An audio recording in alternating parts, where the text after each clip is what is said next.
Hello everyone, back at the 2022 New York Auto Show, and we're here with the all-new Pathfinder Rock Creek editions. So basically what Nissan is doing is hopping on the trend of these kind of more off-road capable SUVs that we're seeing on the market a lot now, and here are their two offerings in the form of the Pathfinder.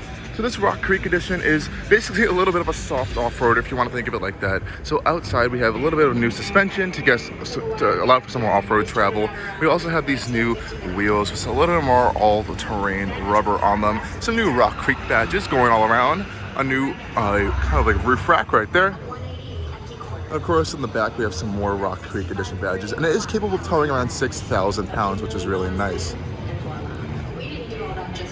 Coming around to the front of the new Rock Creek edition, we kind of see a little bit more of a macho looking front end. So we have a new bumper down here. We do have a little bit more of a sport, off-roady style grille.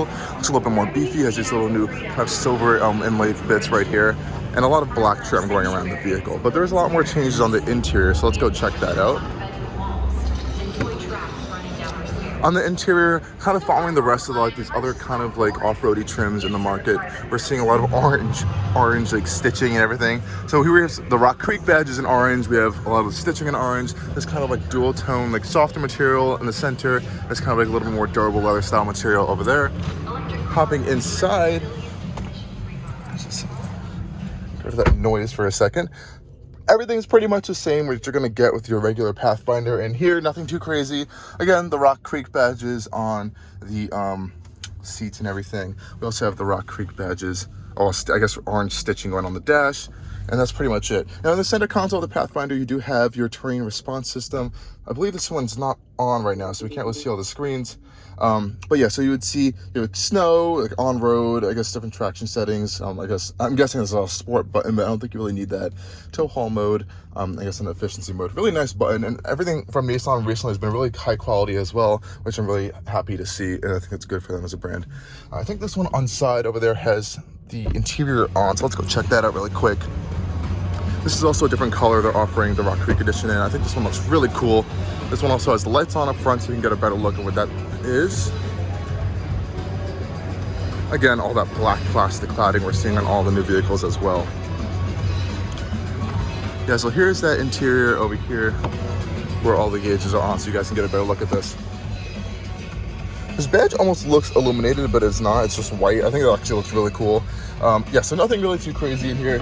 Just shut the door for a second. You can see this terrain response system, and when I change the dials, it will pop up in your center console over here as a tow, sport, eco, auto, snow, mud ruts, sand, and that's pretty much it. You do have kind of a 360-degree cameras right here, and you can always access them by pressing this button as well. So it's a tiny display for the full 360 camera, but they're pretty high quality, which is nice, so it's not that bad. And this infotainment system is a huge improvement over the previous Nissan infotainment systems.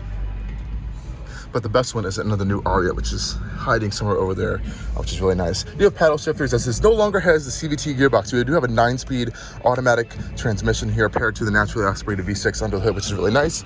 And then of course the Pathfinder is a super capable vehicle as well. So just hopping into the rear seats, you do have captain's chairs in the second row over here, and we do have 2 more rear seats for a 3rd row back there if you want to show people back there. I believe there are 3 seats. I could be completely wrong, but let's just check that so I'm not going crazy. Yeah, you could, if you want to, squeeze 3 people back there, but highly would recommend it. This one does have like this nice center console with cup holders and a kind of a little storage cubby. You do have 2nd row charging and air conditioning as well, which is nice, and their own climate controls.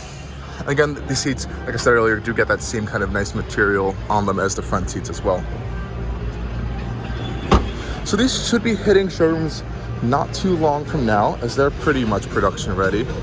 It's mostly kind of like an accessory package. But yeah, I think they're pretty cool. And I guess it's just feeding into this overall kind of off-roady, soft off-roader SUV market that's really hot right now.